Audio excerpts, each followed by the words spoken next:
This is the Creating Wealth Through Self-Storage show by Mark Helm. Nothing Mark shares with you guarantees your success in the self-storage business. This is for informational purposes only. There are no calls to action, and nothing said or implied is a call for investment money into self-storage or any other asset class. You are responsible for your success in the self-storage business or any endeavor in life. Enjoy the show, and here is Mark Helm. Let's talk about different kinds of add-on revenues that are kind of outside of the box for self-storage today. My name's Mark Helm, and I'm the author of Creating Wealth Through Self-Storage, and I'm the creator of the Quickstart Academy, which houses the training I offer small investors who want to get in the self-storage business or who want to grow their self-storage business. I offer free training like what you're watching here, as well as paid for courses on how to build, how to raise money, all the way to the on-demand self-storage boot camp, which takes you all the way from wherever you are right now to putting your first or your next storage facility into service. You can find out more about it at creatingwealththroughselfstorage.com. Now, we all know the normal kind of add-on revenues for most self-storage or boat and RV type facilities, such as retail sales, tenant insurance, U-Haul income, things like that. But let's think outside of the box and talk about some add-on revenues today, which, as we know, as interest rates go up, as supply goes up, having different income streams can make a big difference. So let's talk about some ones that you may not be thinking about. Perhaps you have, but let's explore them. The first one I'm going to talk about is EV chargers, electric vehicle chargers. Interestingly enough, by 2026, all makes and models are going to have the same type of recharging plug-in, no matter whether it's a Kia, whether it's a BMW, whether it's a Hyundai, you will be able to all use the same charging stations. Now, for cars that are built earlier than 2025-26, like what I have, you will be able to have adapters in most cases that you can have that will allow you to plug into any EV charger anywhere in the country. Now, this will be good for EV, total electric vehicles, and for plug-in hybrids as well. It's much like cell phone. Now, today, all cell phones that are manufactured and sold need to have the same cord plug-in. Hello, Apple. So it doesn't matter what phone you're using, we all use the same type cord. Same thing with EV and plug-in hybrid chargers. Now, no matter what the current political climate may be, EVs are here to stay and they're only going to grow. Now, having those charging stations at your facility, in front of the gates, for example, would be a great way to get eyeballs on your facility. And perhaps you could charge less of a rate for current customers. But it could be a great source of revenue. You don't need a ton of them. 2 or 3 EV chargers could make a big difference. That's one potential add-on revenue service. Let's talk about smart access and technology fees. Now, this is not a totally new add-on revenue stream. But if you're, as an owner, if you're considering building or upgrading your facility to have smart door access and or other app type tech services that you can offer your tenant base, you may charge a monthly fee for those. Now, in my thinking, it would totally be a function of the demographic profile of your trade area.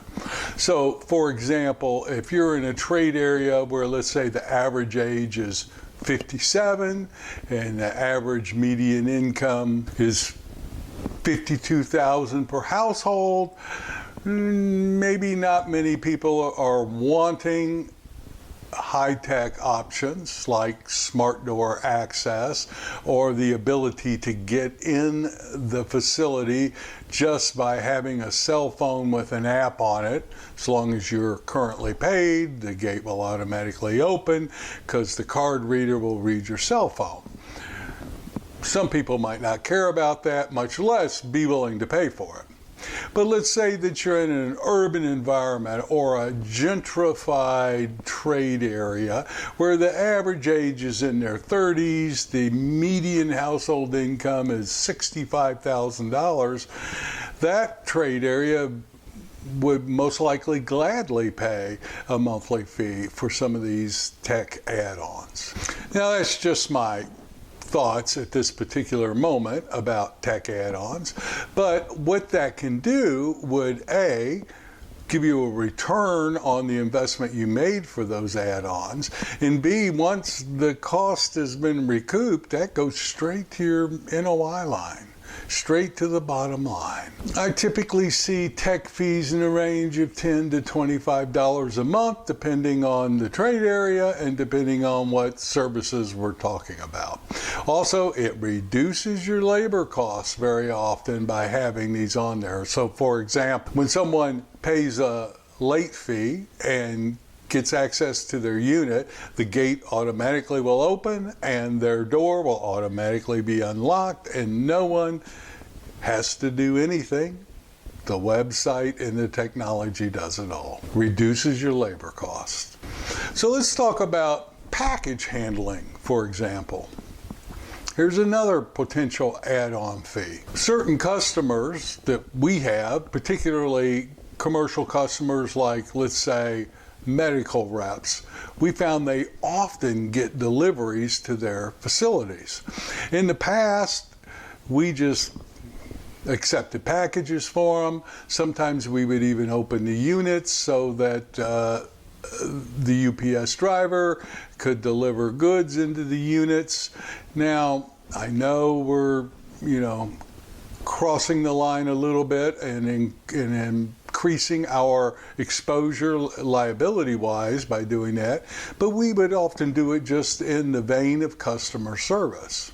But given the fact that we live in a litigious society, and the fact that my personnel are handling the packaging, it's a service we're now charging for.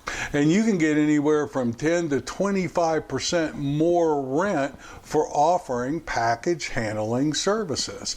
Now, you do need to talk to your attorney and you do need to talk to your insurance company to find out how package handling services may increase your insurance or your exposure. At the very least, have your attorney draft up a waiver that's an addendum to the lease that removes or reduces the liability you may have for handling the packages.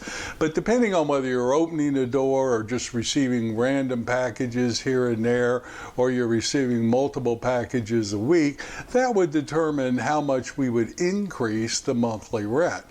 But your personnel, your insurance, your exposure, you should be compensated for package handling, and it provides a service that distinguishes you from your competition. Don't overlook that. Now, we often talk about boat and RV facilities on these episodes, and we've sometimes mentioned concierge services that you can offer your high-end client base that are storing their expensive toys at your facility.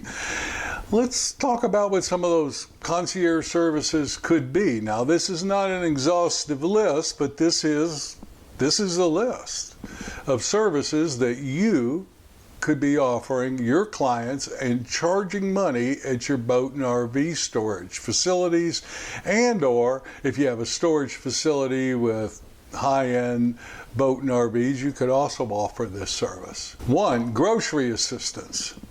Offering a pickup service for groceries and having the refrigerator in their RVs stocked upon arrival. 2, mail and handling. Mail and package handling again. You could literally accept and forward mail and packages that they receive while they're traveling. Local area insights. You could provide information about local attractions, restaurants, amenities, things that are going on in destinations that your customer base may be going. Repair concierge. You could partner with a local vendor, a licensed vendor in your area, and provide on-site mechanical repairs for their boats or RVs. You could weatherproof. Again, partner with a local licensed vendor and apply basic sealants for roof and siding and weatherproof their RVs. You could provide RV covering. You could put it on and remove it for them and sell it to them. Valet services, offering valet parking, vehicle delivery, picking up, streamlining the experience of them storing with you. You could partner with somebody or do pre-trip inspections yourself. Check the air tire pressure, fluids, other vital systems, and charge them for that. You could clean inside and outside, both upon pickup and or upon when they come back from their trips. Propane refills, keeping your propane tanks full, ready for trips. Battery care, making sure that their batteries are charged. Now, this is just a sampling of what I kind of thought about as I was putting this together, and there may be more. Basically, if anybody ever asks you for something, think hard about turning it into a concierge service. Here's one I'm particularly excited about. Boat and RV storage, whether it's canopy or enclosed storage. At the most recent Inside Self-Storage convention, I met a vendor who sells trickle charge solar panels, and what they basically do is they put one solar panel per parking spot or on top of the canopy, or one solar panel per unit on top of the unit, and that solar panel provides trickle charge electricity to the vehicle or the boat below it, much like the signs you see on the side of the road where there's construction going on, a single solar panel, enough solar power to power a light or a sign. Now, the vendor I met at the Inside Self-Storage, the basic cost for that's about $250 a solar panel installed, and some of the benefits are, unless the current administration changes it, we still get a 30% tax credit that we can deduct for the cost of the panel and the installation of it. In other words, 30% of $250 at a minimum. And there's a special adapter that allows you to plug in. It's a special prong that's specifically designed for that solar panel that the consumer could plug it in and then hook it to their battery, and it provides a trickle charge.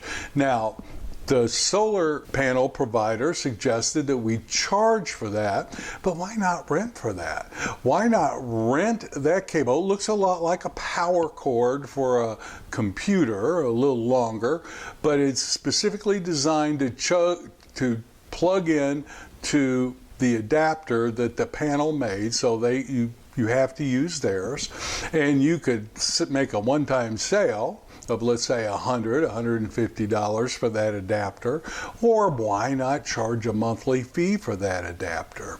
I'm particularly like this because within a year or so of renting that adapter out, it would have paid for the panel itself. Then everything else above that's pure profit. They would have access to power, and it doesn't up my utility bill. I can market my property as a green property. Many facilities today will increase the monthly rent to offset the utilities. By using this solar panel, we can do the same thing, but my utility bill isn't going up. So it'll quickly pay for the panel, and the rest is profit. Now, these are just a few ways to think outside the box. We're only limited by our own thinking. But no matter what add-on service you do, here's what you need to do. You need to market the heck out of it. You need to market the add-on services that you're offering on all your ads, your online marketing, your online ads, in your phone calls when people call up and ask for a price. You need to be giving the price and stating what some of these add-on opportunities are, and not just what the features are, but what the benefits are. So, for example, with the concierge service, you could say that with the concierge services that you offer, here's what they are. Feature.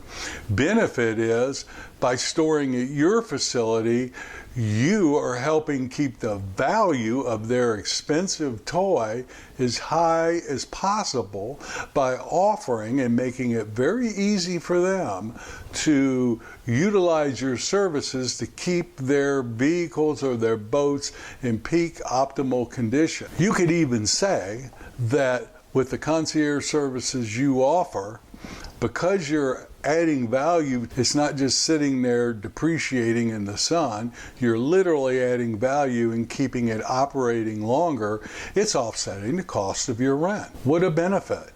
You know what? Your competitors aren't offering that, I'll promise you.